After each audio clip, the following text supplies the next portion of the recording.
also going to check to make sure LinkedIn is running. Awesome.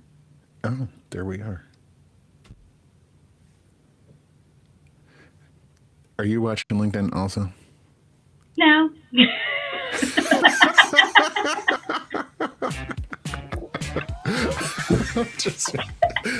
And that's how it went. and there we go. All right, let's get going. Whoever joins is gonna join. And shamelessly, I like my video promo, so I'm gonna play my video promo and make you watch it with me. I don't presume to know what it's like in your kitchen, but I know, as sure as I am standing here, that everything in it, the bills you pay at that table, the shape of the family that sits there, the fears and the dreams that you talk about late into the night there, all of it compels us to demand more from our politics than a rerun of some TV wrestling death match.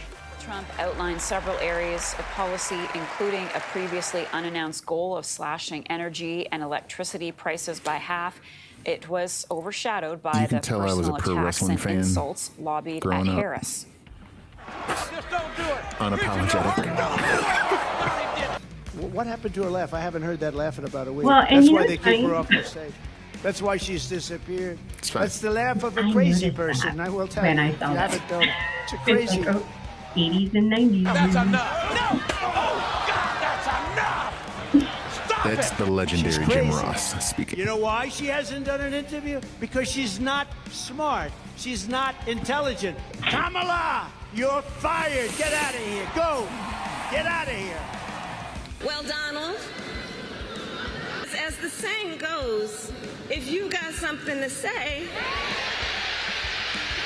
it to my face.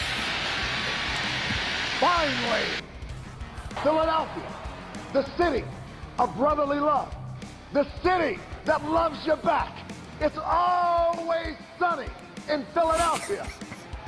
But above all else, Philadelphia is the city of ass kickers. I took on perpetrators of all kinds.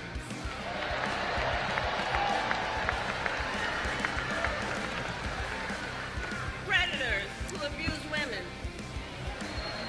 Fraudsters who ripped off consumers. Cheaters who broke the rules for their own gain. So hear me when I say, I know Donald Trump is tight. You start insulting black women, you're gonna see something you haven't seen before.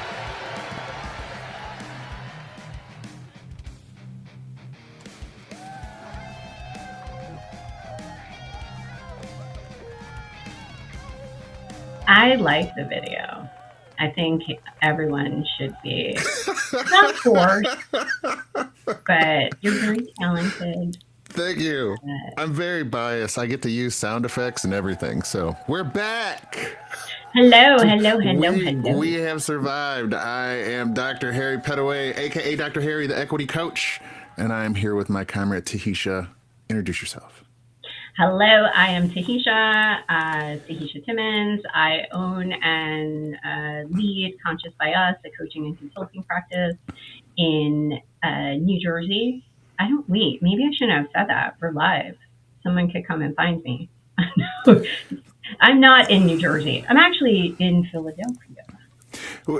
I mean, we're not going to say anything that has not been said before.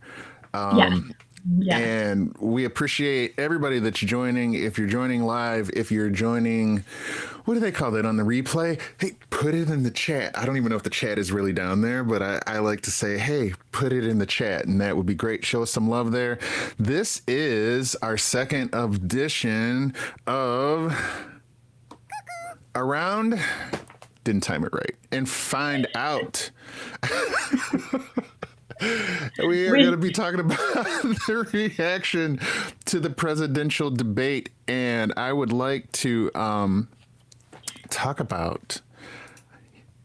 Tahitia said she didn't want to see what the reactions were first, and the way that I didn't. But I just want Harry. I know Harry just did such an amazing job on all our scenes and stuff like that. But I do want to just say, um, I did, when I had shared this to the Facebook, and I think I should share this with you. It didn't go many places because of the title. So Harry and I may change the title around these. And what are you going to call it?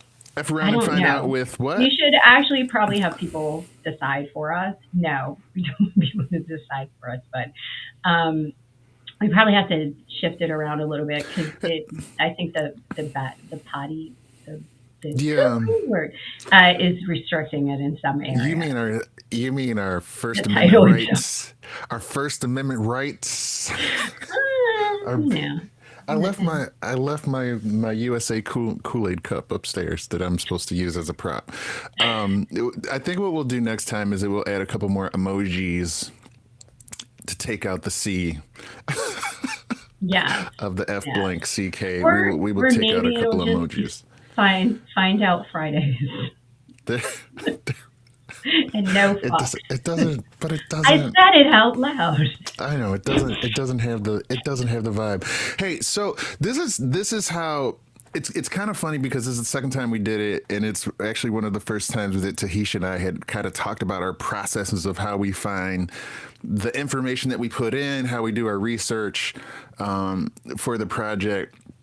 And one of the things is to kind of let the internet do whatever the internet does, when a big topic comes up, so that we can react, with our view, but also kind of have a look to see what people said. And it's interesting for me because I kind of always wait till the last minute for the people's reaction. It's always the people's reaction, the people on LinkedIn. Part of the reason why I do that is there's not supposed to be a whole lot of trolls on LinkedIn, right? But I do find for the past 3-4 years, there are some bots that are out there, but there are more and more people talking politics. We had a really interesting conversation before about like why we do and do not want to talk about politics, or why I do not want to talk about politics sometimes on the internet. But the reality of today is when we talk about health equity, public health equity, whatever you want to call it, my opinion, and you can tell me if you agree or not, that this election cycle is probably going to be one of the most consequential public health events, with consequences or pros or cons or however you want to look at it, probably in our lifetime, just because of everything that's going on systemically, environmentally, local level, real down in the grass, food prices, all that stuff. What do you think about that? Yeah, I absolutely agree with that. And I'm not a big politics follower. I know sometimes people will look at me and assume that I have certain political views, but for the most part, I follow my special interests as an autistic person, which sometimes have nothing to do with politics. But I do think that there are some key elections that have happened in the world that are important to watch, right? Like, so Reagan, like that was a very flash election because there were some shifting practices and ideals in the way that we thought about politics. Like I would say that Reagan, Nixon, and Kennedy, and we have these presidents in our timeline which were larger than life. And candidates that were larger than life.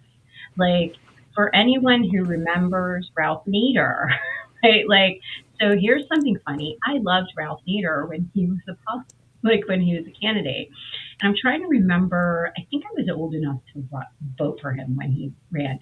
But I was in love with him because I knew that he had done the seatbelt. Like, that's so right. But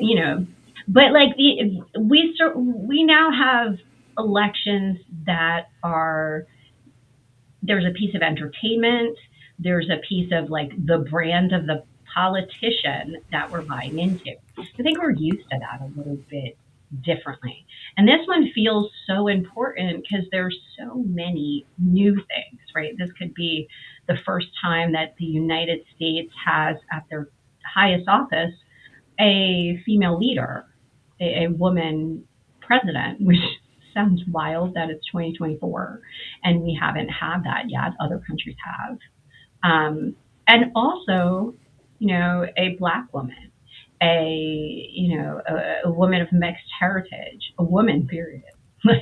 Just like all of that. And then there's Trump, who this will be the first time, if he's elected, that we have someone who has an actual criminal record in office. Criminals can't vote, but well, some of them can in Florida. Some of them. Hey, all that aside, though, because there's going to be a big group of people out there that says, "Oh, this is all made up. It's a witch hunt. Those charges don't apply." All right, so that's fine. But the reality of it is, it's still kind of true. Trump is interesting to me, and I know I wasn't going to say words, but he's always been interesting to me. I would use words like "we need to trump it up" and things like that. Like when I had a project that I was working on, because he is a master manipulator of social media, right? Like, I mean, I watched The Apprentice. I watched at least up through season 3. Like when they got to Celebrity Apprentice, it got weird. I'm here for Brett. It just got weird.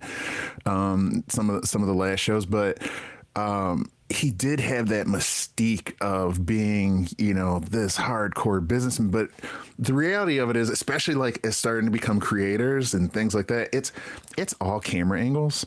It's all positioning. Like some of that is true, but what I will say that is interesting to watch him is to see how effective he was with zero budget, right? So how he did use things like Twitter, where you could only have 48 characters, right? So the message had to be short and simple.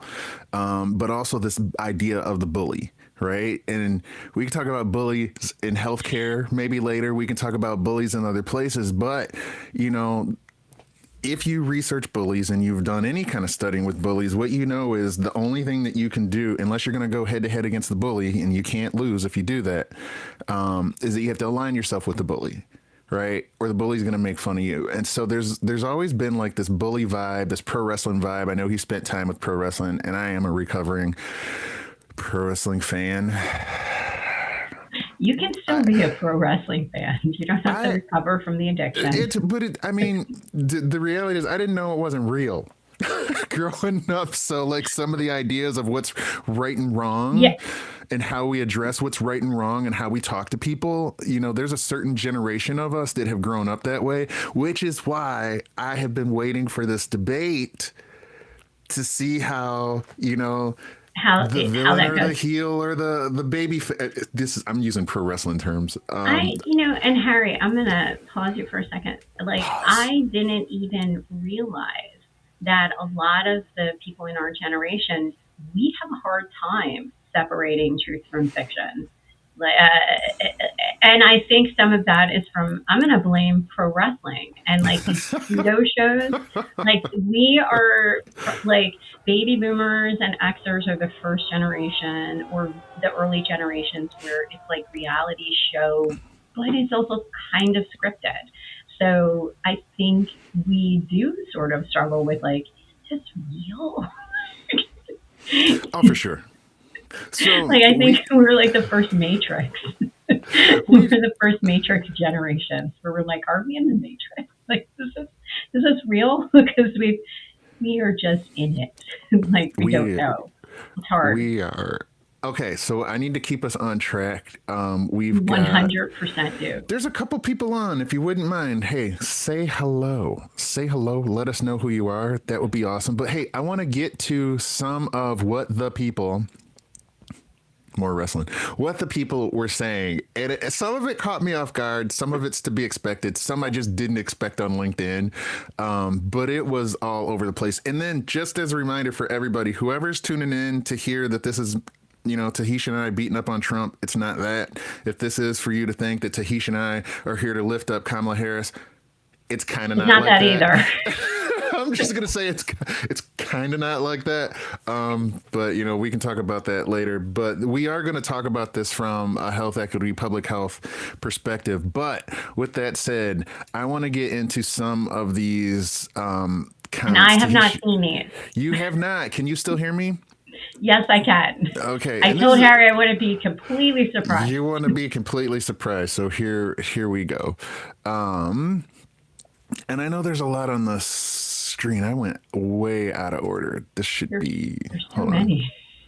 Hold on. Let's start with this one, right? A couple that I liked, the presidential debate watch party, right? So this one had a picture of some friends together getting ready to watch it. The next one to it, watching tonight's presidential debate with more than 100 college students. Doesn't just remind me of why I got into higher education. It renews my hope for the future. And for anybody wondering, you may have seen some super awesome posts that are not represented here, but the reason for that is that my criteria is you have to be able to say it in the first 2 or 3 sentences to make this thing. But here's, Tahitia, you had mentioned your personal interests. And so when you look at what Roman says, during the debate between the two candidates, they were incredibly weak on Ukraine. They lacked, they blamed each other. They had lacked competence and leadership and things like that. The reason why I'm bringing that up is that it's the U.S. presidential debate. I know that Ukraine is important. And for a lot of people, that is the most important thing, as well as the situation in Gaza. The one, though, that's kind of interesting for me. So you look at Michael. They're all interesting, or they wouldn't have made it here. Michael said the presidential debate was frustrating to watch. Regarding healthcare, neither candidate appeared to have given it a second thought. Yeah. I don't agree. They probably talked about it again more than other elections prior, right? Like, I don't think Nixon was like, let's talk about healthcare. I don't know, because I didn't look at it. He might have. But health and wellness, we hear a lot about it. So I get and I believe that was a doctor, right, that you were showing? Yes. So, and I know myself, I'll go off on some not terrible, but I'll go off on tangents about health and wellness and healthcare and public health because that's my interest. And so Harry and I, our interest is health equity and health and how those systems come into play and and so if we had been even looking at this in a different light, and at first I think we talked about this, looking at policy impact and health and the debate and how did they flow together. Harry did an amazing job gathering data using technology. We love tech, so we use tech to do a lot of our research. But he created this great document that I was like, wow, that's awesome. Maybe he'll share it with people if you hit him up and I might convince him. But he asked it some different questions than I asked. And it is interesting how our particular interests drive how we view the debate. So if I'm looking at it strictly through health equity and as the lines of intersectionality and a woman and what's going to impact me, I'm only viewing into certain responses. So our intersections of identity also influenced how we thought the debate went, who we thought won. And I'm saying that as general audiences viewing us, right? Not just me and Harry but everyone watches political debates and political questions with them, right? As the Society for Diversity, or I don't think they call themselves that anymore. Institute for Diversity Certification. Yes, for diversity certification often says it's the what's in it for me, thought process. That's a lot of what drives us. So what's interesting about this thought? So here's why I said I don't agree. This it looks like he's an ENT out of Atlanta. And specifically, he's talking about healthcare. So it may be accurate to say they weren't talking about healthcare, but in health in general, I think they covered a lot of social determinants of health, everything that ends up, whether or not we show up to the doctor to get treated 10 to 12 years from whatever in our sick care system. I think they actually did cover a tremendous amount of that. And actually, I see that on both. I don't know that the general public realizes it, but when they do start talking about, not in this debate, but, what we're going to do in terms of rehabilitation services, IVF for everyone. And I say that with rolling my eyes as an IVF-er, right? I'm rolling my eyes because the logistics of that aren't possible as they're stated. So it's not like, hey, I don't want this. It's more like that. Yeah, that and the rehab. There's, Well, yeah, But, hey, and hold on. We're gonna keep moving because this is how we roll. Let me show one more. Let me go back because I put these out of order. So here's what was interesting to me, right?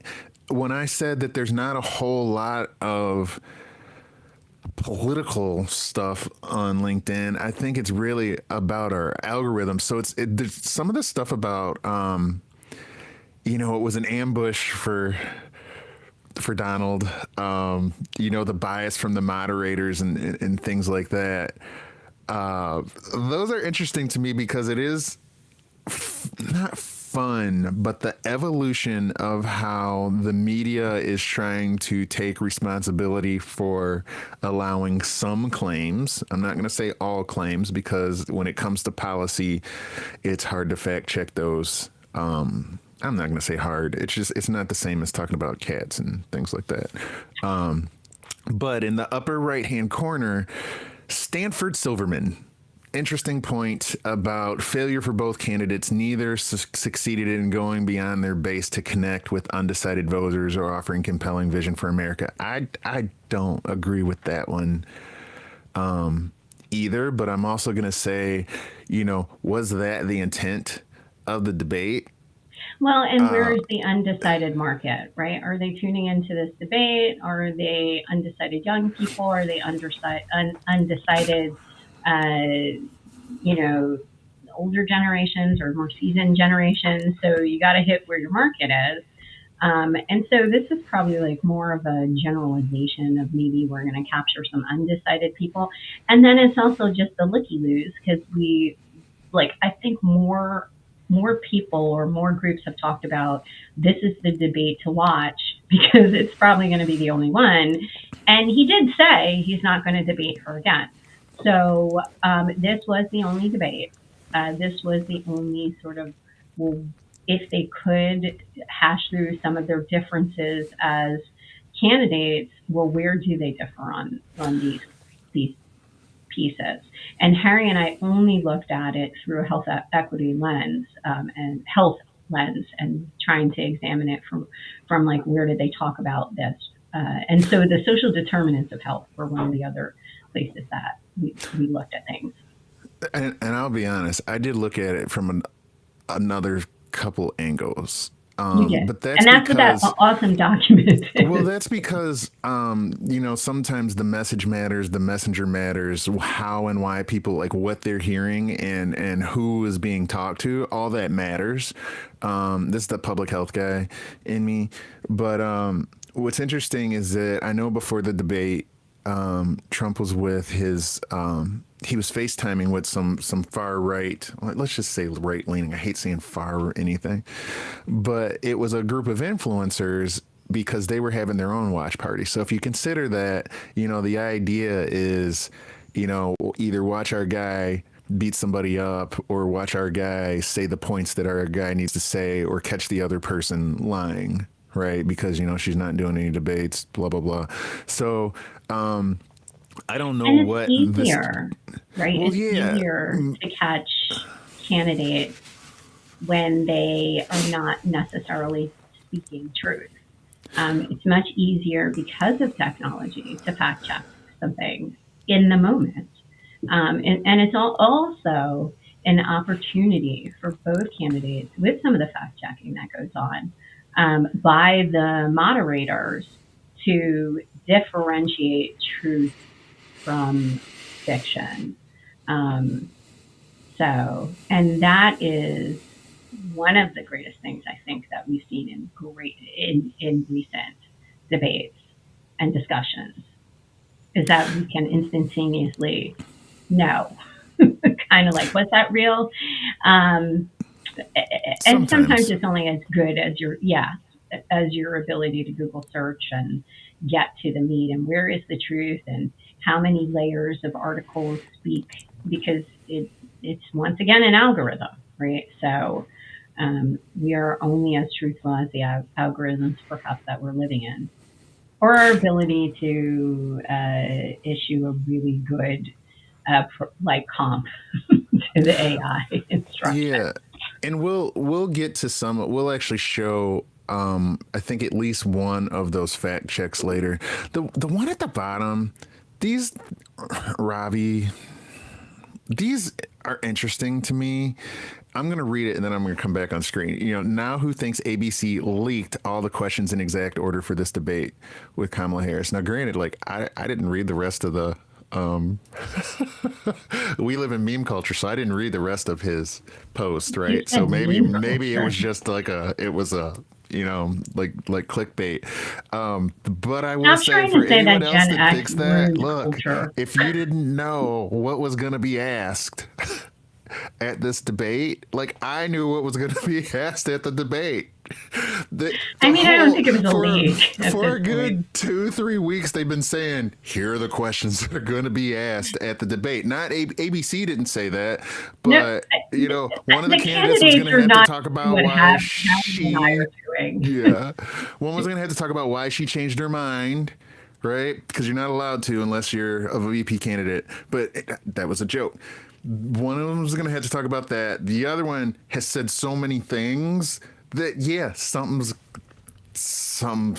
gonna come up. Okay, so let's move on. But on that note, I do have one video clip, and you can call me left leaning if you want to. I am trying to stay central on this kind of. But I will say, for anybody that says somebody didn't have enough time, right? So the male candidate had at least, was it 10 more? Somewhere between 7 to 10 more minutes than the other. But the rules were 2 minutes for one, 2 minutes for the other, with 1 minute Harry even made a thing right? That we'll play that game with. Yes, we are gonna play that game in a minute. That was a surprise. But from that perspective, what Harris did well originally, and I'm just gonna say this from a preparation standpoint, she got her what she needed to say. She won she won a coin toss. Or no, I think she might have lost. She lost, but she got the side that she wanted for the stage, right? So that's not predetermined by ABC. That's determined by chance in a coin toss. But like prosecutors do, she had it doesn't matter what questions that you ask, and I don't know if anybody knows this either. So from my master's of public administration, we are all taught how to spin. There are 4 corners that we retreat to of messaging no matter what question is asked. So if you don't know the answer, you're going to pick one of these 4 things to get back to also deliver your message. And both of them have done that in the past. She just did it better that night. But I do want to play one clip for those that think that a certain person didn't have an opportunity to talk, right? So this is how he used his time. But when she mentions about Israel, all of a sudden, she hates Israel. She wouldn't even meet with Netanyahu when he went to Congress to make a very important speech. She refused to be there because she was at a sorority party of hers. She wanted to go to the sorority party. She hates Israel. If she's president, I believe that Israel will not exist within 2 years from now. And I've been pretty good at predictions, and I hope I'm wrong about that one.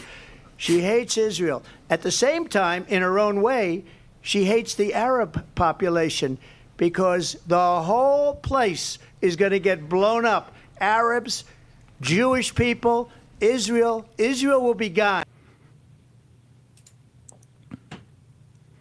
Okay, I just wanted to.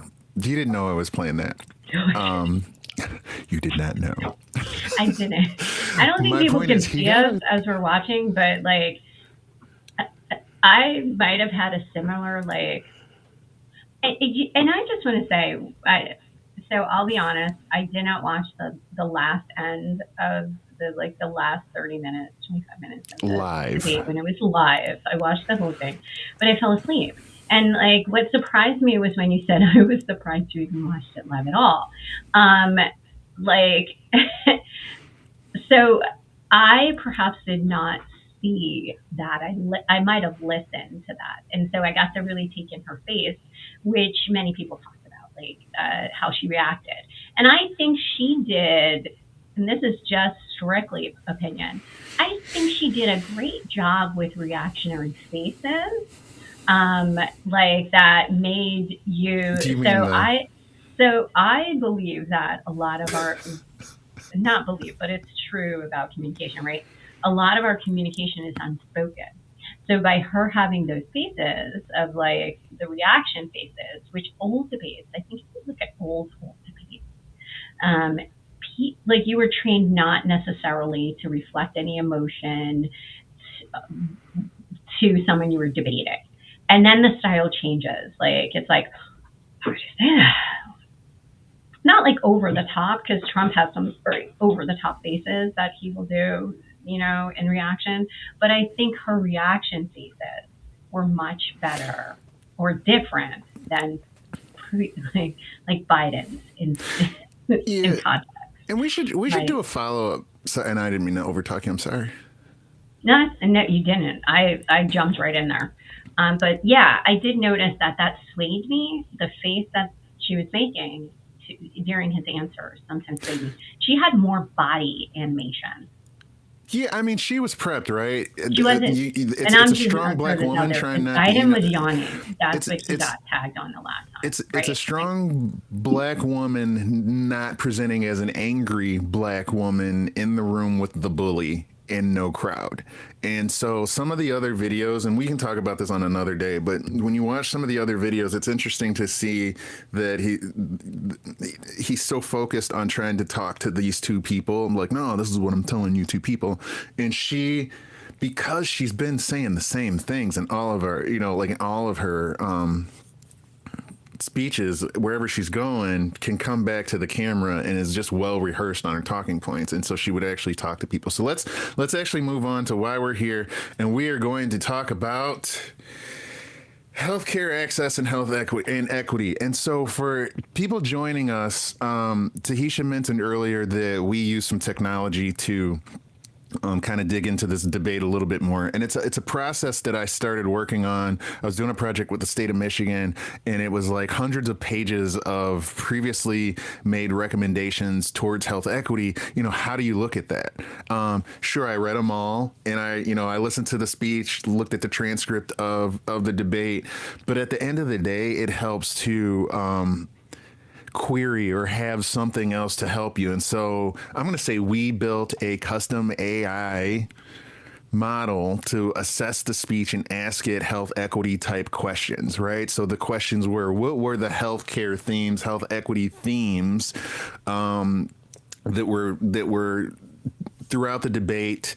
We've actually got some more analysis with it, but there were 7 basic things. We're going to go through that, and we actually do have some rules. Tahitia, I'm going to let you go first, but we do have some rules to say within the debate theme. And if you are joining us, because I do see a couple people there, please give us some love in the comment sections so that we know we're not talking to ourselves. And even if it's a replay, please do that. So what we do, Tahitia's going to get a minute. I'm going to get a minute. We're talking about healthcare. What are we talking about?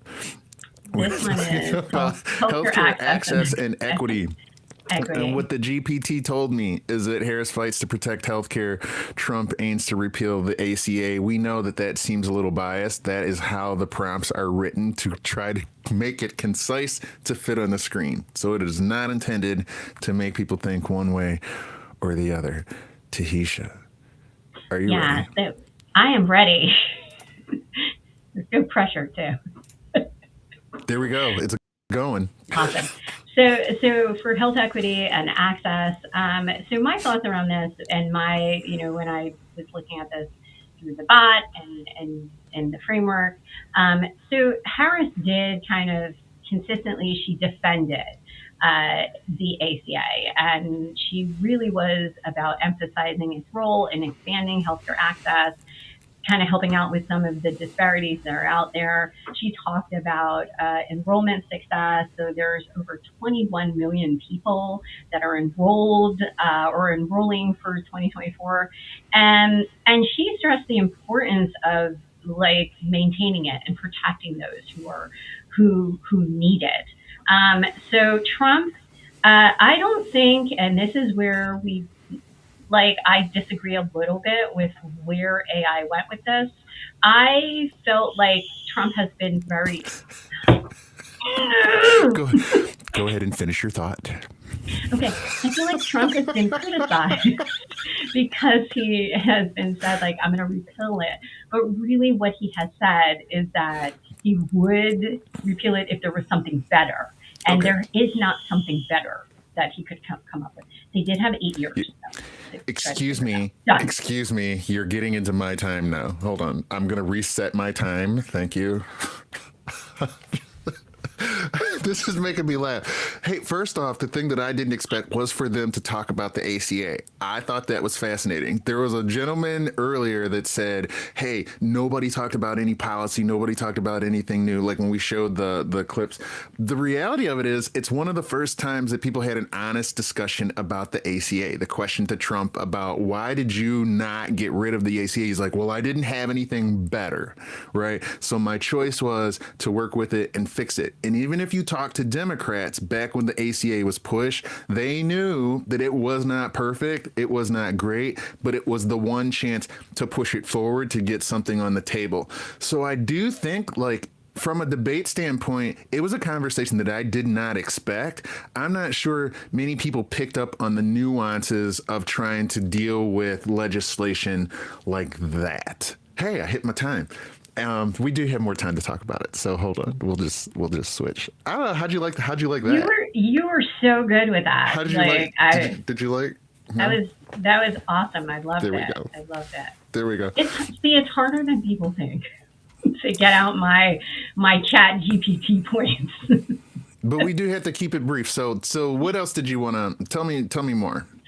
So I do want to say I'm not disagreeing that Trump has not attempted or that they haven't attempted to repeal it, because I think there's been, like 60 attempts. But what I do want to give him credit for is that he now claims that he saved it, right? Like, I think he's been quoted as saving it.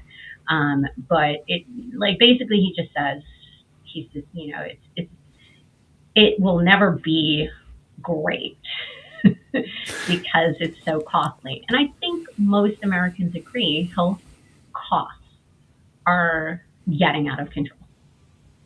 That was his point. It was interesting to see their two different views on that. And just in general, Trump had a higher level, here's what the line item budget as a businessman says, and I don't like it.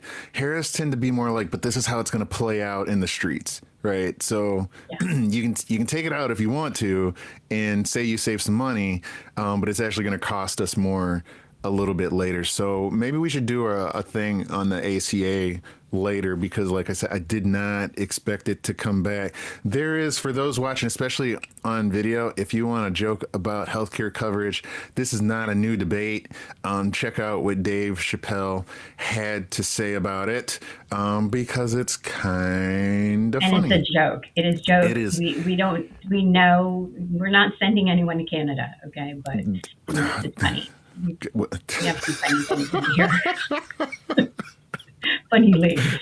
I love the disclaimer that you had to have on that one, that you had to have. I don't want anybody to think that's real.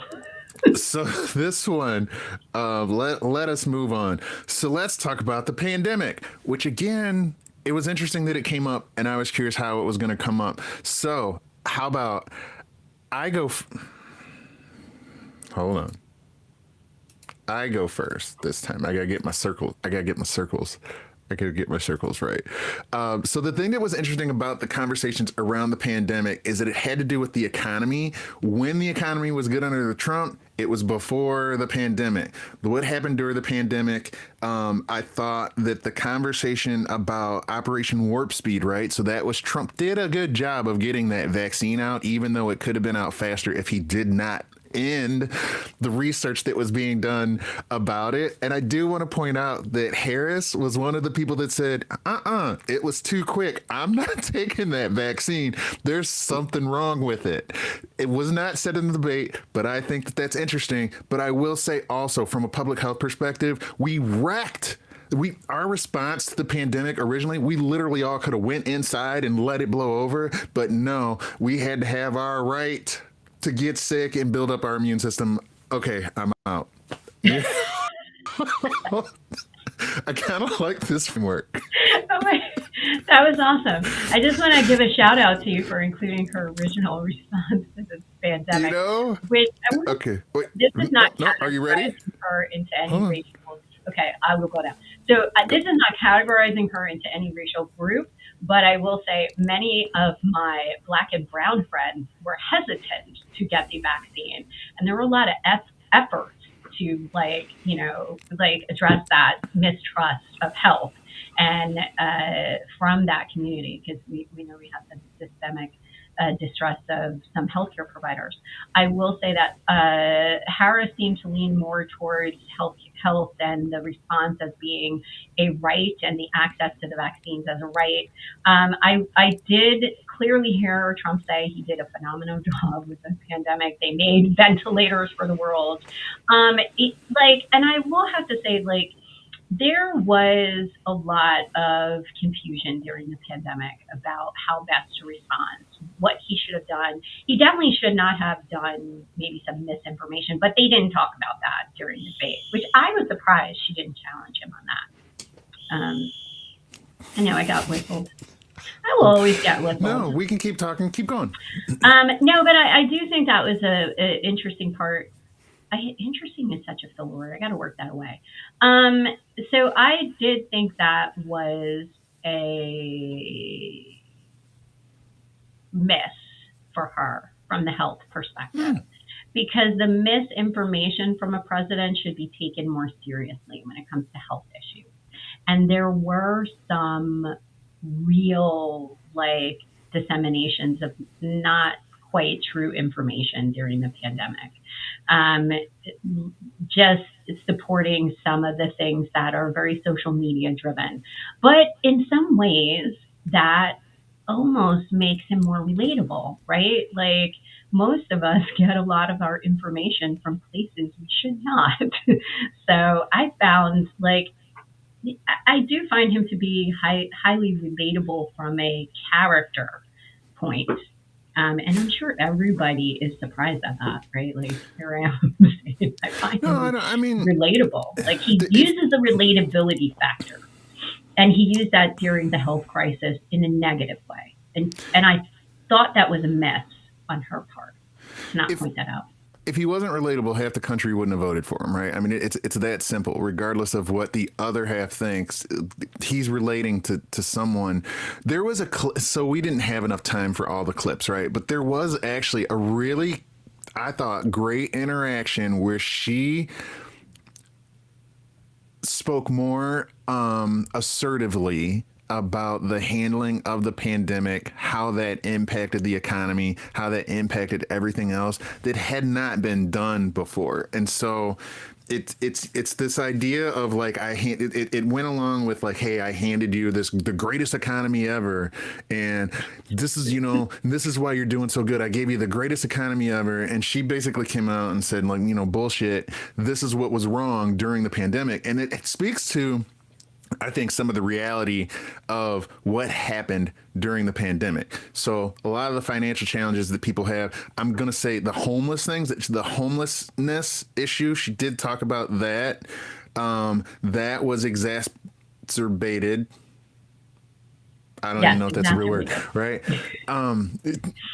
From the pandemic, I'm going to say that landlords took a hit. I got some comments about Springfield and landlords, but I mean, but now they couldn't get paid. And the idea is landlords are sitting around on houses that don't have taxes, don't need maintenance, don't whatever. I don't think enough people understand that. But the thing, though, about the conversation back and forth, it's kind of both sides kind of pick and choose which part works, which result of the pandemic worked best in their favor. However, going back to some of the comments that were shown, what people were saying about people not understanding healthcare and things like that. The pandemic is really put eyes on our healthcare system and said, this is where it doesn't work, right? Like it just doesn't work in these scenarios. They literally shut down some systems because they didn't have enough trauma from car accidents. And I'm not trying to be funny, but going back to the sick care system that we're in, we have entire economies that revolve around whether or not you get in a car accident or not. So we should move on from the pandemic because I think we could talk about it. I'm just going to tag on to what you just said about. I'm kidding. You know what? I'm kidding. Okay. I'm kidding. No. We're keeping debate rules.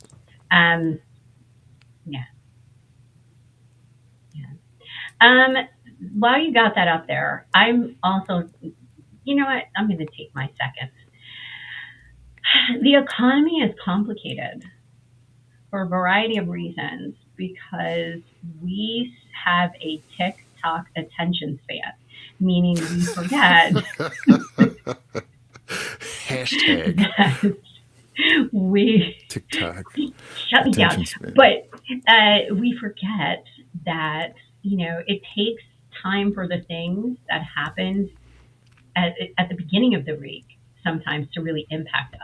So I think if we had a better sense of the long game, we might be saying to ourselves, yes, there are a lot of people that were at home. There are a lot of businesses that weren't, like you said, trauma. Like there wasn't as much trauma. So that changed, there was an increase on ventilators. Because the truth is, not every patient who goes into the hospital is going to need ventilator service. So why would you be making a ton of ventilators to sit around for people not to use?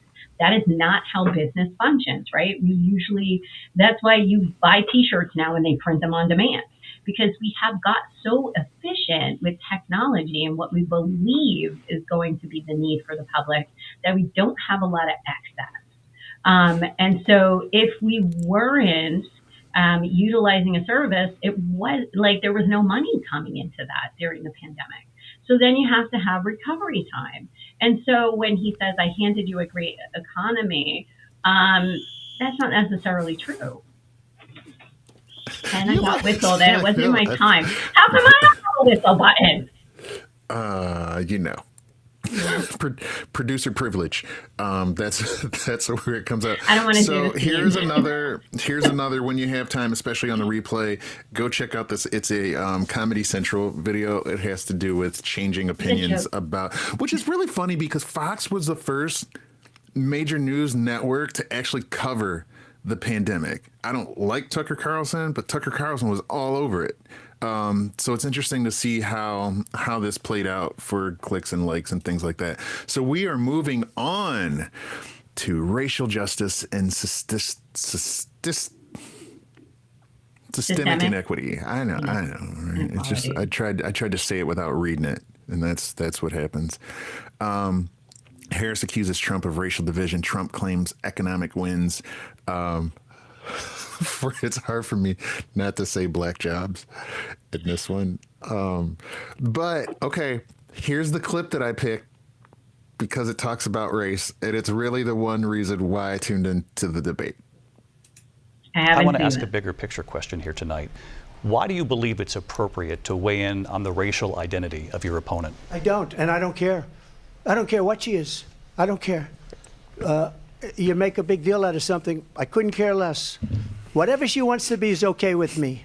But those were your words, so I'm asking. I don't know. I mean, all I can say is I read where she was not black, that she put out, and I'll say that. And then I read that she was black, and that's okay. Either one was okay with me. That's up to her. That's up to her. Vice President Harris, your thoughts on this? Honestly, I think it's a tragedy that we have someone who wants to be president who has consistently, over the course of his career, attempted to use race to divide the American people. I do believe that the vast majority of us know that we have so much more in common than what separates us, and we don't want this kind of approach that is just constantly trying to divide us, and especially by race. And let's remember how Donald Trump started. He was land, he owned buildings, and he was investigated because he refused to rent property to black families.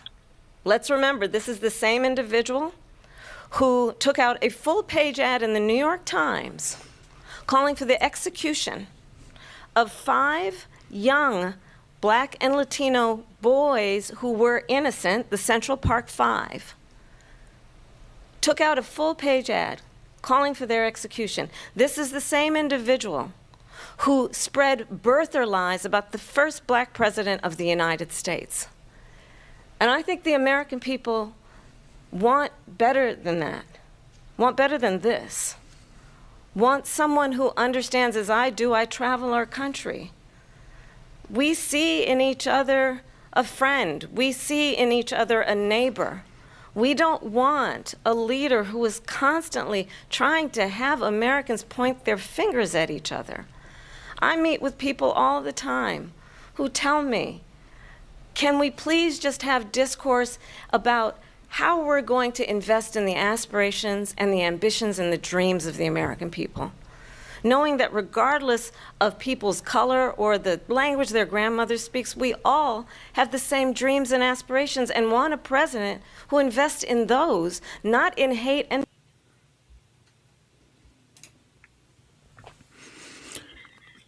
yeah. So they did talk about mass incarceration, but I'm gonna let you go first. yeah. Racism and inequality and the debate. Okay. So from a health equity perspective, when we think about the social determinants of health, which I don't think we ever named for anyone, which are economic stability, access to quality education, quality healthcare, the neighborhood and environment you live in, and your social and community standing, right? So the area that when we think about the impact of race is probably social standing and your ability to have economic stability. And so when she says he's divisive by bringing race back into and the way that he even discusses the moderator's question to it is disrespectful, I will say, because he says, I don't care, she can be whatever, right? It's almost like she can choose to be black. It doesn't matter anymore. But he's pointing out that she is deciding or choosing and it doesn't matter what she does. But he doesn't actually validate why he brought up the question in the first place, right? I love it. I have a broader definition of social determinants of health. It's actually anything that we interact with throughout our lives that impacts our health. From this standpoint, when you talk about a leader, for me, some of the rhetoric that Donald Trump has about race, you want to talk about economic trickle down effect, it trickles down.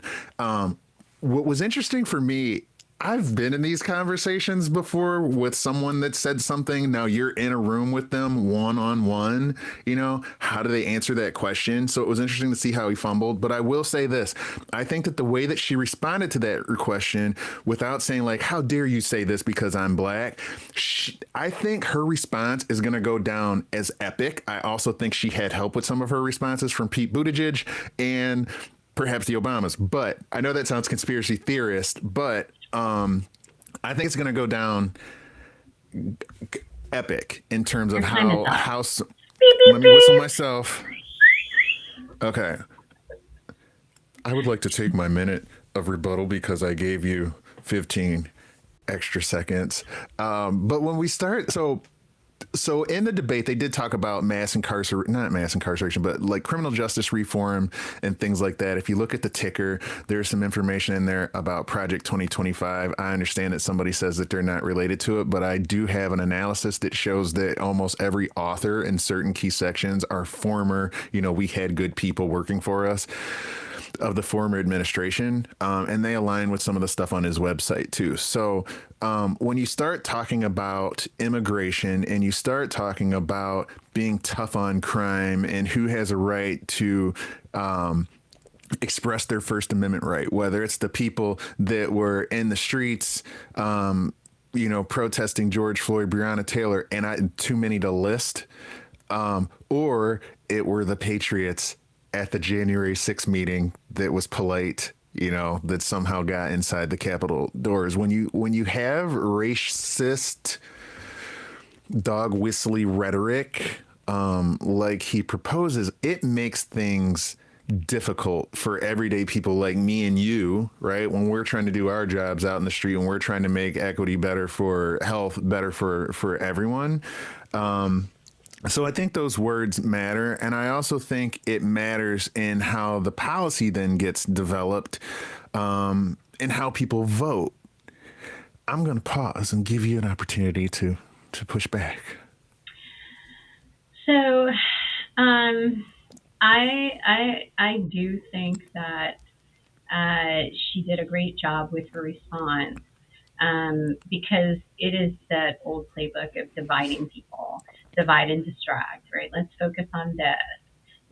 And the reason why perhaps there was some in the beginning, well, she's not really Black conversations, or trying to pin her on that, is because if we vote the way visually we identify, right? I don't think that then, he's attempting to divide up a group of people. She's not really for you. But our president should be for everyone, not just for the people that they look like, but for everyone in this country. And I did like that she went back to, can we try to be more about ourselves as a group of citizens, right? As a group of people, versus dividing us up into the things that differentiate us.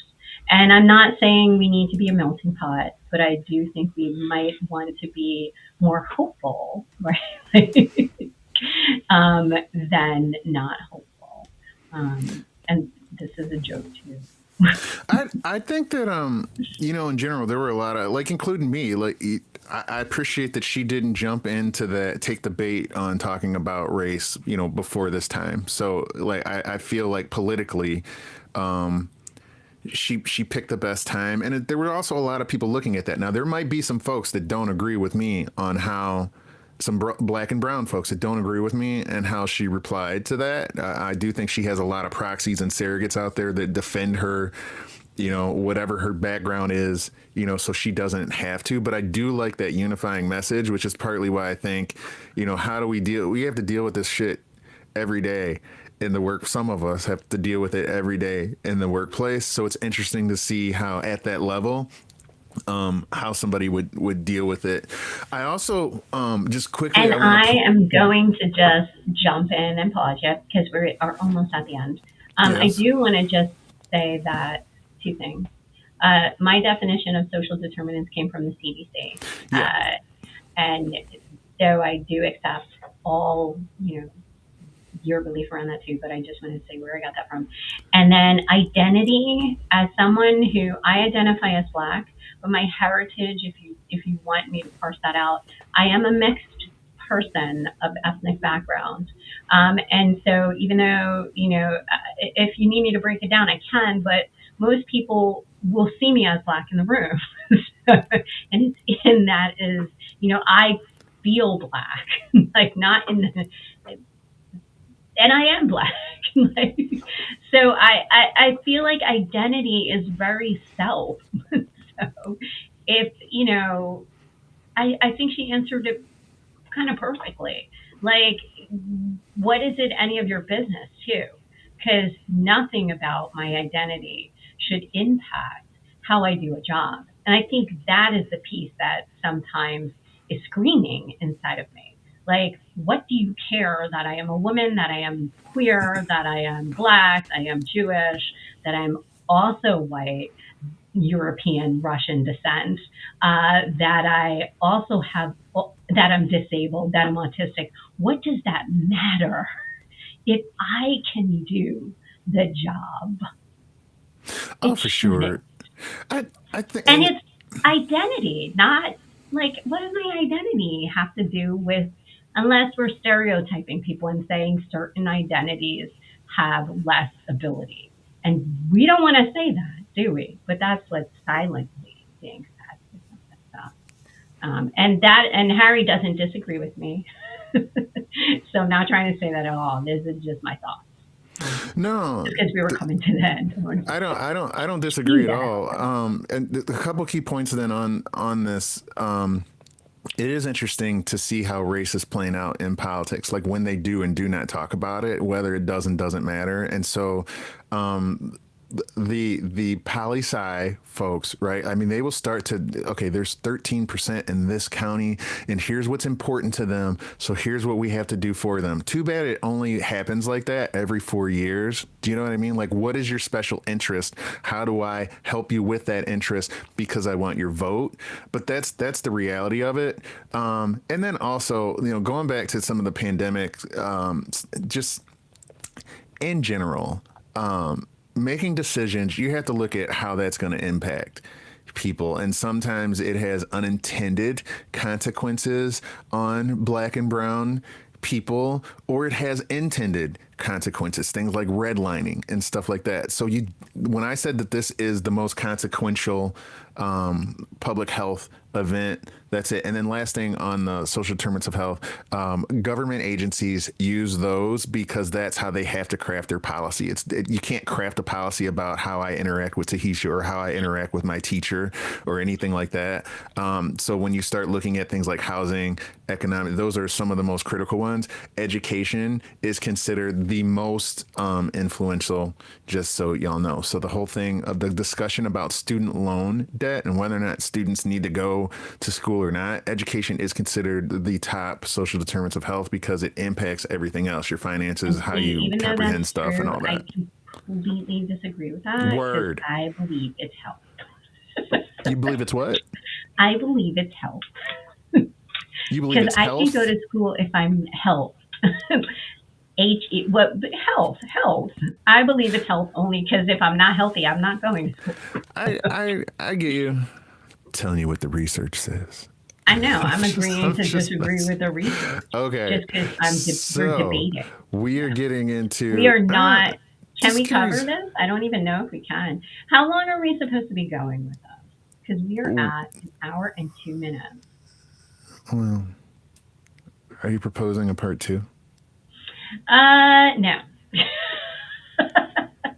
Okay, well, how about this? Look, so I think that we talked about economic inequality and the cost of living. I think we did cover that before. Both of them talked about like groceries and things like that, right? A lot of this was talked about along. When I say Black and brown, I'm going to put rural healthcare in there also. Like they seem to get lost in these conversations about class and economic equity. So let's move past this one because there was another interaction that I do want to talk about, and that had to do with reproductive rights and gender equity. And this is one of those where the messenger matters, right? What is the conversation being delivered? And this is also where I'm going to say you should have known this question was coming. So everybody's saying like, oh, Kamala had knew the order and seemed to know what the questions were. Everybody and their grandmother and grandfather knew that this question was coming up. So let me play this video. Okay. They have abortion in the 9th month. In other words, we'll execute the baby because they're radical. But her vice presidential pick says abortion in the 9th month is absolutely fine. He also says execution after birth. It's execution, no longer abortion, because the baby is born, is okay. And that's not okay with me, hence the vote. Every legal scholar, every Democrat, every Republican, liberal, conservative, they all wanted this issue to be brought back to the states where the people could vote.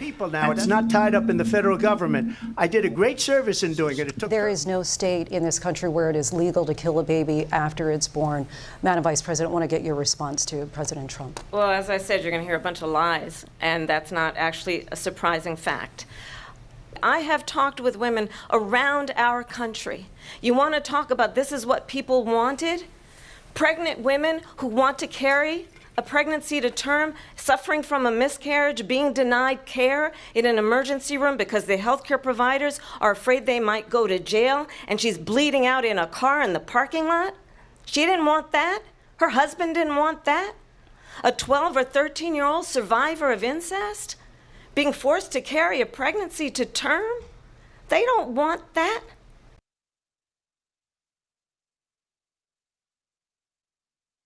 They have abortion. Car in the parking lot? She didn't want that. Her husband didn't want that. A 12 or 13-year-old survivor of incest being forced to carry a pregnancy to term? They don't want that. So sorry about the technical problem on that one. So you know what? Let's go 90 minutes on this. We'll go a half an hour because I think we missed the immigration thing. We'll go so till we do go. Abortion, and we will not. Don't tell me what to do. Hey, is it my turn to go first or yours? I don't know. Here, I'll let you go. Is anyone still on us? Yeah, there's a couple people. A couple people still on. So I think you should go first. All right. Okay, I'll go first. I thought that was the most significant interaction about healthcare, about what people want versus what policy and politicians want. I will also say this. There's no way, no matter what I say about abortion, what I think about abortion, how I vote about abortion, there's no way I could have delivered that message the way that she did, period. And I think that was impactful.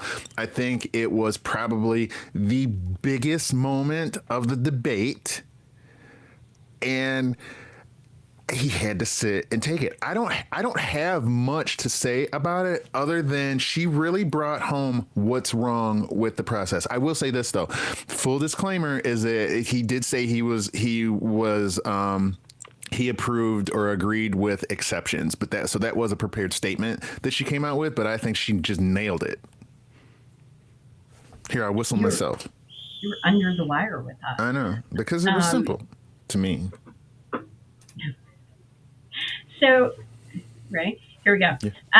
So I kind of felt like his worst offense with that was the strange, not true stuff that he said about executed babies, which I actually saw some social media person say it's real, what they said. They did a fake sort of clip of calling a place and finding out, could you have a late term abortion, which in some states you can. And I think really what he was probably listening to was, what happens if there is something going on with some type of fetal impact with it. I think there was someone in Virginia who talked about what happens with kids at post birth. But honestly, he did say he's not for a national ban, that he wanted it at the state level. And that's where it's sitting right now. So, there's not, honestly, with the abortion issue, I think that was the strongest piece that came out medical wise, but there's not a lot of ways to argue this, because after Roe versus Wade was overturned, we have seen that there's a lot of mistruths around what we think about when we think about abortion in the country, and that this does impact a particular segment of society in a different way, which is women, right? To be honest, I'm not going to get pregnant again. Not because I don't want to have more kids. I'm too old. So, who should weigh in are the people that it's impacted. I had asked my wife if it was all right to talk about this. We've been going through IVF. It was after some ectopic pregnancies and things like that. And it just pisses me off to think that there's some dude somewhere that says, hey, your wife's going to die. But I live in Michigan though, so we don't have that problem right now. But just the idea, my wife's going to die till the courts figure it out and everybody, it's just annoying. And what I do not appreciate though, and here's the thing, I'm glad you brought up the point about the idea of babies being executed. Because later, I'm going to, not today, I'm going to talk about the health belief model and how and why people make decisions, right? So abortion is a serious thing, no matter how you look at it. The idea that somebody's going to come out of the woodwork on their bully pulpit and say things like, let me point to the camera. You believe in executing a baby after it's born, and hey, America, I'm not going to let that happen. I'm just going to say it's bullshit.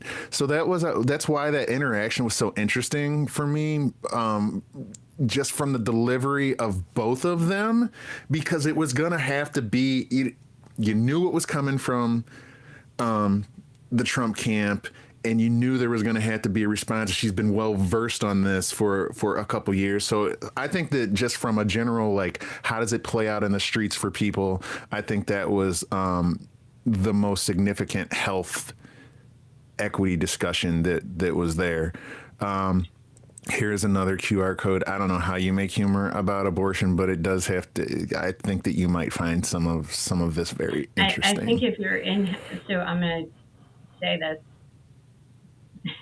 If you're in health, yes, you have to be understanding to the fact that some things are just so wild that they're humorous in some ways. And so the idea that any state or anywhere in the U.S. would be executing babies, like, that is a wild thought. And that's not necessarily what this is about. But, like, the access piece, I really do feel like it should come down to the people involved and the doctor taking care of the person. Because every disease process, every experience is very personal and individual. This is the one place where I feel like our individual body rights and how we live our lives and our wellness and health, that really should be decided by who we want to have on that team. And I don't believe politicians, unless you're married to a politician, that they should not be included in that discussion. Like, I'm sorry. I don't want a politician to make that decision. But it's not just, I also feel the same way about end of life, though, too. Like, I don't believe I want politics at my end of life. Like, I almost gave you a whistle to get you back. I agree. Let's have another conversation on that one. But I do want to point this out too, though, about how the debate. So we are reacting about the debate, and was it fair or not? What was interesting is that Trump was in a weird situation on that one, because there are things that he promised that he knew he would not be able to talk about on that stage. One of them has to do with IVF free for everybody. The logistics of it, I talked about it earlier, and I know this wasn't part of the debate, but the logistics of it are impossible. I mean, it costs so much, like, who's eligible, how old are they, what has to take place, before you qualify. But you cannot have a conversation about IVF and not talk about things like abortion, because there's instances where they may have to put 2 and 3 embryos or more. Okay, I'm not going to say or more. 2 or 3 embryos in the mother, hoping that one works, and then have to make a decision if they all and we use words like if they all stick and things like that. Is that safe for the mother? You can't have conversations about, like, no abortions for anyone, but IVF for everyone. That is a shit show waiting to happen. I'm glad you said it. I'm cussing a lot. No abortion for anyone and IVF for everyone. You can't. It's impossible. And so when you start thinking about the logistics of that, you're going to end up seeing things like in Alabama. It's like, all right, let's pull this 1863. Like, half the technology that we have wasn't even available then. Like, half the issues or whatever. Okay, I'm going to get off my horse because it is a high energy level thing for me. You're invested in it. I am, man. There's if you have not tried to build a family, right? Like, if that's part of who you are, if you have not tried to build a family and then have to hear all this bullshit about it, just go somewhere else. Wow, that was the most. Just go somewhere else. Like, there's a lot of emotion there. There is, right? So let me. Can we thank talk you. about immigration now Yes, and then look, wrap look. it up? No, everybody wants that. I will whistle myself. Trump defends the wall. Harris slams immigration policies. Do you want me to go first on this one? Yeah, because I'm not as strong on immigration as I think you for better information, to be honest. It's not so much about being strong. So going back to the conversation, or to the debate, Harris knew that they were going to talk about immigration, and Trump talked about it the whole debate. And I thought it was interesting how she just kept, whatever. But the challenges that I have with some of the conversations about immigration is because they become highly racist really quick. The idea of let's talk about the Haitians eating dogs. Look, maybe one did. I can't find any evidence of it. But that's not the point. And what I worry about is that this rhetoric, this racist rhetoric, why these people can't, I'm going to run out of my time. I'm going to ask for 15 more seconds. Why these people can't be in Springfield. I used to work for a Medicaid insurance company. There was one guy, we're going to call him Larry. Larry used to call. Larry knew his certificate of coverage better than anybody, and he would start talking with facts and then switch to nonsense. And what happened during the debate is there is an immigration crisis. You could have talked about it all day long. You could have beat her up on it all day long. You can talk about what's going on in Springfield, about how renters are raising prices because there's a new group of people coming in. That's the renters, right? The renters are displacing your residents.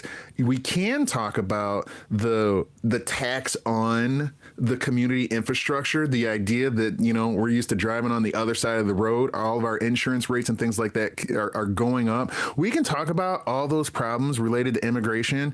I'm blowing the whistle on myself, but we don't have to make up the thing about the dogs and the cats. Yeah, but you know what? The thing that gets people excited is like the wild statement, right? So it's the immigrants, they're coming to run you over with cars and eat your cat and dog and set my timer. Like, oh, you give me extra time? Cool. I went over. So that's the distractor. And so much like other pieces of the debate, some of the hot driver issues didn't focus on the facts. They focused on how can I get you emotionally riled up around something. And we live in a country that is founded on the idea of welcoming immigrants, right? But when we talk about, the Statue of Liberty and immigrants coming in and the immigrant experience, which has never been fantastic. If you look at New York and like West Side Story, like that is the story of immigration, right? Like if we think about who we call white in America today, we say like this group is white, but they're not, right? Like growing up in high school, I remember it used to be there were Italians, Irish, Scottish, like we were more nation divided. And now we seek to clump this group that used to be more on the nation and the ethnic white, where they were from, into one big group. And I don't necessarily think that brings us back to the reality, which is we all came from someplace else. Unless you are, even if you are a indigent, if you are a native to this country, you still came from somewhere else. Indigenous. I said indigenous. It's like I know that word's not right. This is what happens when you make me go 90 minutes. So even if you're indigenous, like you traveled here, we've all traveled. We're travelers. We're like human beings. We traveled around. Okay. So I don't know why we're talking about immigrants in this negative way, other than it's a mask. It's a code for saying the people we don't want here who are not white. Right. Like, and that is the thing. Now with Harris, I'm going to take some time here, because I think they came in with this policy or platform that they were going to be more humanitarian in their view with immigration. And so they pulled back and tried to be, they didn't pull back per se, but they tried to humanize. Like they tried to bring some respect and dignity. And while doing that and removing some barriers to access, they had an influx. And that is just like what happens at any business, right, or corporation or country. If you're not prepared for the people who are going to take advantage of something and you don't have systems in place, thoughtful long-term systems, you are going to have an issue. And so we can have great ideas in this country, but oftentimes we don't fund all of the different opportunities for taking advantage of those systems. And so now they are trying to look at how to fix, how to still be, human in our approach to immigration for all, but, how do we also hold people accountable? And I'm going to tie this back to something that gets said about DEI, and then I'll be done. Oftentimes, people will argue that diversity, equity, and inclusion is a bad thing for businesses because it allows people to get away from accountability. No, it doesn't.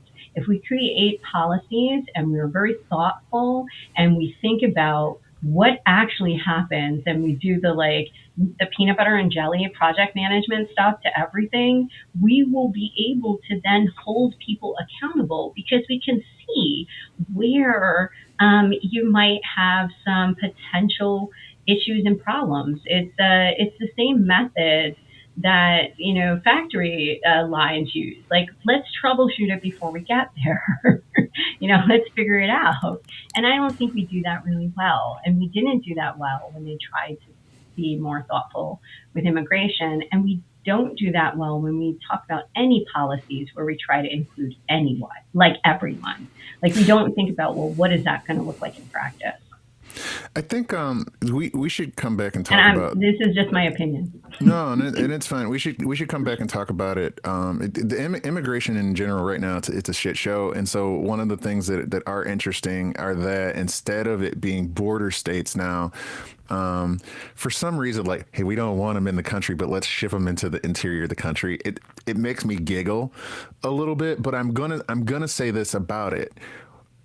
There is some reality when you look at a Springfield that, especially like the people being interviewed and the people that are saying, I'm having challenges, there's a reality that they are not getting the complete level of services that you would expect them to have as American citizens anyway. Right. And so it's the same thing when I look at what's going on in the UK. Like, part of that gripe about these immigrants in the UK is that the people that are living in the country aren't getting those services either, right? And it's jacked up. Now, that's not because they're immigrants. It's because somebody doesn't want them to have those services. And I see it with homelessness, right? Like, you look at homelessness in the U.S., it's not a big deal until the fancy restaurant has somebody sleeping on their steps, right? Or somebody sleeping outside. Until it's in your backyard. In your street, they put a tiny house or something like that. Now all of a sudden, get rid of them. They're bad. They're just like, they treat them just like immigrants. So we're never going to we got to deal with class, and we'll talk about that on another day. We have to talk about class and classism and how that really impacts things, and how they play a game about have the different looking people point at each other and blame each other. But we do need to move. One thing we didn't talk about, and I don't think that this was covered too much in the debate, but mass deportation, because Trump has talked about that. And so in the U.S., that is not what most people can't imagine what that would look like. And so I do have some friends of questionable. Careful. I Oh no, I'm nervous. Stop. Let's move on. I'm just going to talk about it from a dreamer perspective. And so I may know someone who's young, who was tearful, fearful, sad, has been in this country for a long time, because of, their status, and worried, like, are they going to come if this happens and a certain group goes into office? They're going to come and they're going to get me and they're going to make me go away. And it was awful to go through that with this young person, that fear. And so, and it wasn't even, and here's what's sad. It wasn't even on my radar, right? Like, because it doesn't impact me. So for all of those people who are not looking at being mass deported, like from that plan that was put out in Project 2025, if you're not even aware of that, you're not thinking about that, you're not thinking about, like, how would you talk to someone who's 13 or 14 and is afraid somebody's going to take them? I agree. It's what a lot of it comes down to what's in our best interest and what we think about, and we just really don't think about other people. Moving on, let's just talk really quick about criminal justice. And this is actually the last topic. Trump doubles down on law and order. Harris demands justice reform. Do you want to go first, or you want me to go first? I can go if you want me to. Yeah. All right. To me, it was interesting just to hear the conversation back and forth about it, right? So it's difficult to watch the president during the debate to talk about, like, to try to make this contrast between, giving bail to protesters and freeing some other protesters, right? It's really weird. What I will give, and this is not in the debate, what I will give Trump credit for is working with people like Van Jones during his administration for what I think is some of the biggest prison reform legislation that's out there. He probably doesn't get enough credit for that, but on the flip side of that, he's always trying to lock people up as well. What I also think is interesting from a Kamala Harris perspective, and I'm going to go like about 10 seconds over, there's a lot of bullshit videos going on about the dogs and the cats, right? They show this body cam thing, and it's like, see, this is a lady eating a cat. I don't know if you've seen it. It's actually a lady from Canton, Ohio. She's a U.S. citizen, but it's body cam footage.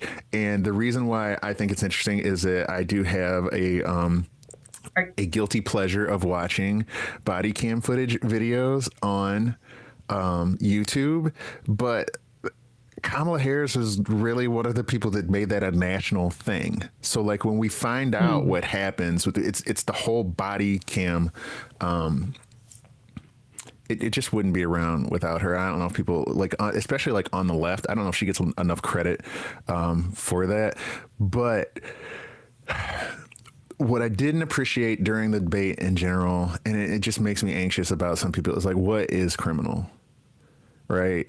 So it's like, is it the Justice Department? Like who decides what criminal is? Is abortion criminal? It's just such a slippery slope, and I don't think you can have a bully demanding, pushing certain rhetoric about certain groups of people, and then say there's black jobs for everyone. I'm drifting off on that. So yeah, because it's the end of the time. Yeah, there you go. And I'll do this quick.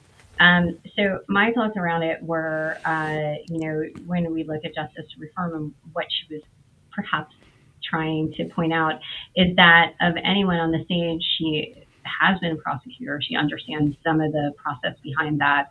And when we think about reform, we don't have a rehabilitative system in the United States. We are about punishment. And though they did not talk about this, I would like to see more rehabilitation from a health equity perspective. So if you are privatizing, I think there was a lawsuit, right? Or there was a lawsuit going on. I could be completely wrong, around some of the prisons and not getting enough people, right? Like there's not enough prisoners. And so they have contracts, and because they weren't able to supply prisoners, there was some kind of contract with the government, like they were trying to sue or do something. And so when if we think about prison systems as a private organization, much like we think about healthcare, then you're talking about return on investment, right? Like how much can you get? So instead of like maybe privatizing, looking at, and I know some of this is private, whatever, but looking at reforming that system and rehabilitating our prison systems. Like, why isn't it a place to, maybe you did not get those gaps filled in for some other reasons. How do you work towards rehab? And here's the thing, when people complain, like, well, why should you, because you did a crime, get free education or get healthier or get yourself together? Like, well, here's why you should look towards rehab and improving those who go into the system. You should look at improving that, because when they come back out, if their behavior hasn't changed, they're only going to do the same stuff. They're only going to be back in their same backyard doing the same stuff. So why aren't we focusing on changing that instead of like, I just want to punish you?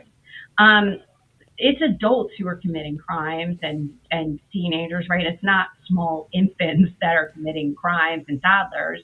So why are we being punitive with it? Because we know punitive reactions don't work with kids. They don't work with teenagers. So why are we not teaching? Why are we not taking this great opportunity to improve society? I went off on a tangent there because I do believe in I believe in prison abolition, actually. You didn't go off on a tangent. I think the question becomes like, punishment only or punishment and rehabilitation, right? Like the idea that you're supposed to come back and be a contributing member to society, then there needs to be something to help someone become a contributing member to society. An interesting thing that you said about that whole rehab thing is that there's a lot of paroles that are actually delayed right now because there's not enough staff members in prisons right now for prisoners that are trying to do better to be able to go to their classes and do the things to help them get out. I also want to point out, since it did come up in the debate, going back to the Central Park Five, right? Like those kids weren't guilty. And back to another criticism about Harris about, looking at bonds and whether or not the bond should be paid for some of the people that are going to jail for the protests. A lot of black and brown people are in jail because they couldn't, they haven't had trial yet. They can't pay the bond to get out or the bail to get out. And as a result, they just say, I did it, because you're either going to sit there for 3 years while you wait, or you're going to get out in 6 months. So, yeah, because it's a system that's based a different on money. Tangent. Yeah, but it's just, then what's the point of going to jail and letting someone out if they need to be worse off when they come out? Like, I get it to some degree. But there has to be some kind of opportunity to move forward, or people will not move forward. And I'm also going to give a plug out as someone that lives in Michigan and things like that. There's so many people in jail still for weed.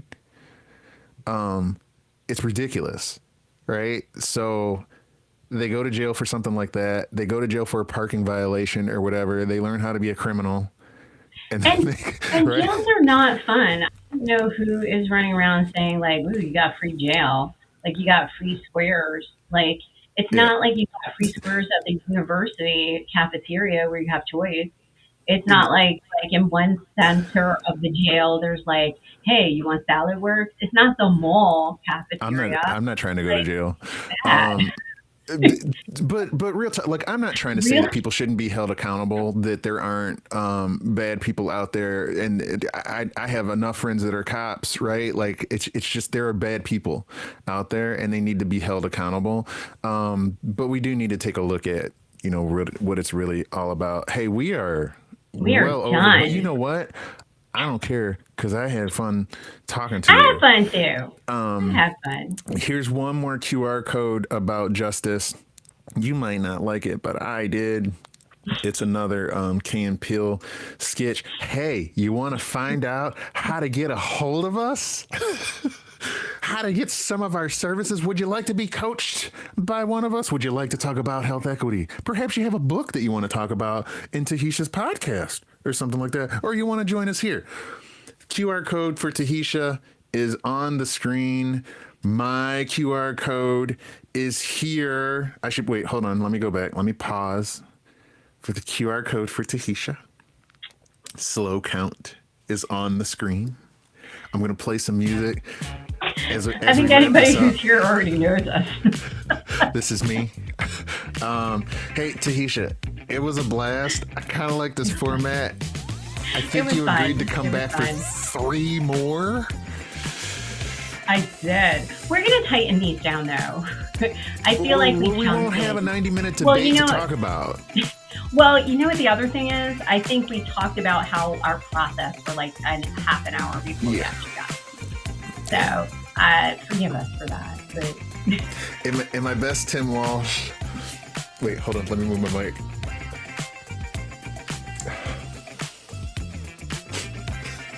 Oh yeah, and don't hold on. Let me get rid of it.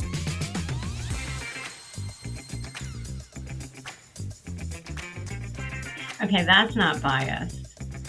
Read it. Go put it in ChatGPT and ask it questions. I'm not saying there's not anything good in it, because everything has a sprinkling of good in it.